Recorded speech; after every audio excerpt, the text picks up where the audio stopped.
नमस्कार, मी पोलीस आयुक्त छत्रपती संभाजीनगर प्रवीण पवार।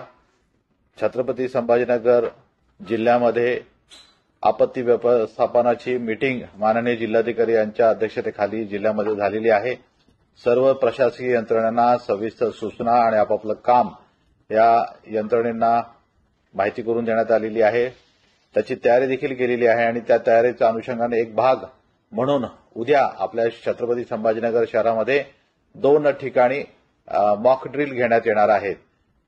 त्यावेळी सर्व शहरातील नागरिकांनी जी काही प्रतिक्रिया प्रशासनातील विविध यंत्रणेकडून असेल, फायर ब्रिगेड असेल, पोलीस यंत्रणा असेल, क्यूआरटी असेल, आरसीपी असेल, पोलीस स्टेशनचे अधिकारी असतील, वैद्यकीय सेवा असतील, त्याचबरोबर जिल्हाधिकारी कार्यालयाची यंत्रणा असेल, त्याचबरोबर आर्म फोर्सची असेल, त्याबद्दल संपूर्ण सहकार्य प्रशासनाने करावे ही सर्व नागरिकांना विनंती। धन्यवाद।